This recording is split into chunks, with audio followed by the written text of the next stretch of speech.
Broccoli വെച്ചിട്ട് എളുപ്പത്തിൽ നമുക്കൊരു സ്റ്റിർ ഫ്രൈ ഉണ്ടാക്കാം. അപ്പോൾ അതിനായിട്ട് ബ്രൊക്കോളി നമുക്ക് നന്നായിട്ട് കഴുകി വൃത്തിയാക്കി എടുക്കണം.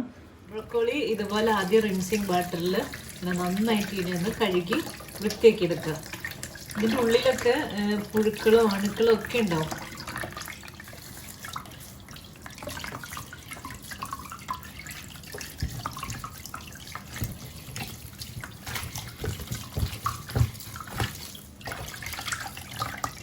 ആദ്യം നമ്മൾ നല്ല തണുത്ത വെള്ളത്തിലാണ് ഇത് കഴുകി വൃത്തിയാക്കി എടുക്കുന്നത്.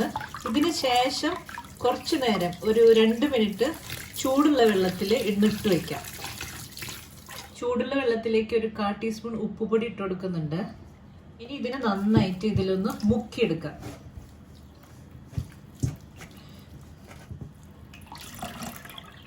രണ്ടാം പൊടിയൊക്കെ പോയി ഇപ്പം നല്ല വൃത്തിയായി നല്ല ഗ്രീൻ കളറായി കിട്ടിയിട്ടുണ്ട്. ഇനി ഇതിനെ വെള്ളം വാർത്തെടുക്കണം.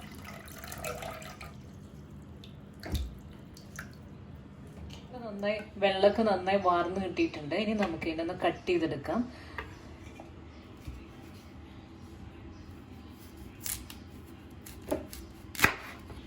ഈ തണ്ട് നമുക്ക് മുറിച്ചിടാം കേട്ടോ, ചെറിയ പീസാക്കി മുറിച്ചിടാം.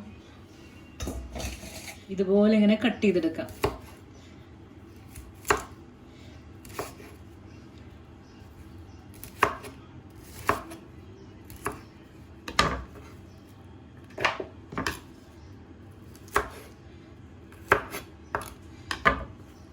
ബ്രൊക്കോളി ഇവിടെ ഫുള്ള് കട്ട് ചെയ്തെടുത്തിട്ടുണ്ട്. അതുപോലെ തന്നെ തണ്ട് ഞാൻ ഇതുപോലെ കട്ട് ചെയ്തെടുത്തിട്ടുണ്ട്.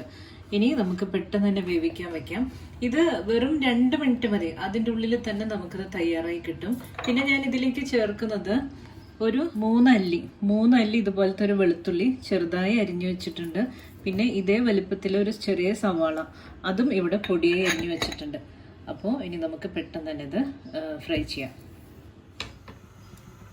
പാൻ ഇവിടെ ചൂടായിട്ടുണ്ട്. ഞാൻ ഒലീവ് ഓയിലാണ് ഒഴിച്ചെടുക്കുന്നത്. നമ്മുടെ കയ്യിൽ ഏത് ഓയിലാണോ അത് യൂസ് ചെയ്യാം. ഒലീവ് ഓയിലാണെങ്കിൽ ഇത്തിരി കൂടെ ബെറ്റർ ആയിരിക്കും. അപ്പം ഞാൻ 2 ടീസ്പൂൺ ഒഴിച്ചെടുക്കുന്നുണ്ട്. ഇതിലേക്ക് ഈ വെളുത്തുള്ളിയും സവാള അരിഞ്ഞതും ചേർത്ത് കൊടുക്കാം. 2 സെക്കൻഡ് ഇതിനൊന്ന് സോട്ട് ചെയ്തെടുക്കാം. 2 സെക്കൻഡ് സോട്ട് ചെയ്തെടുത്തിട്ടുള്ളൂ. അപ്പം തന്നെ ഞാൻ ബ്രൊക്കോളി ഇട്ട് കൊടുക്കുകയാണ്.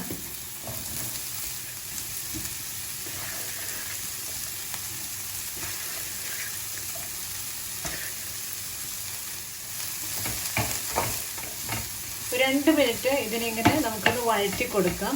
ഒന്ന് ചൂട് തട്ടുമ്പോഴേക്കും ഇത് വെന്ത് കിട്ടും.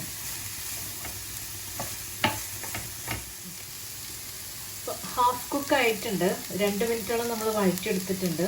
അപ്പോൾ ഇതിലേക്ക് ഇനി ഒരു 1/4 ടീസ്പൂൺ ഉപ്പിട്ട് കൊടുക്കുന്നുണ്ട്. ഉപ്പൊക്കെ നോക്കിയിട്ട് കൊടുത്താൽ മതി കേട്ടോ, കാരണം ബ്രൊക്കോളിയിലൊക്കെ ഉപ്പ് പെട്ടെന്ന് പിടിക്കും.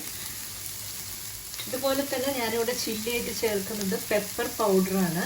അപ്പോൾ ഇതൊരു 1/4 ടീസ്പൂൺ ഇട്ട് കൊടുക്കുന്നുണ്ട്.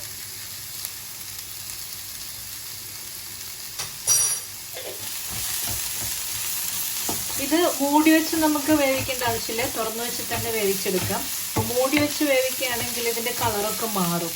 അപ്പോൾ ഇതിനെ ഞാൻ തുറന്നു വെച്ചും കൊണ്ട് ഒരു മീഡിയം ഫ്ലെയിമിൽ നന്നായിട്ട് ഇതിനൊന്ന് വഴറ്റിയെടുക്കുകയാണ്. പെപ്പറും സോൾട്ടും ചേർത്തിട്ട് 2 മിനിറ്റ് നേരം കൂടെ നന്നായിട്ട് ഇതിനൊന്ന് വഴറ്റിയെടുത്തിട്ടുണ്ട്. അപ്പോൾ നമ്മുടെ ബ്രൊക്കോളി സ്റ്റിർ ഫ്രൈ തയ്യാറായിട്ടുണ്ട്. ഫ്ലെയിം ഓഫ് ചെയ്യാം. വളരെ എളുപ്പമാണ്. 5 മിനിറ്റ് പോലും വേണ്ട ഇതിൻ്റെ പ്രിപ്പറേഷന്. നല്ല ടേസ്റ്റിയുമാണ്, ഹെൽത്തിയുമാണ്. അപ്പോൾ ഇനി ഇതിനെ നമുക്ക് സെർവിങ് ഡിഷിലേക്ക് മാറ്റാം.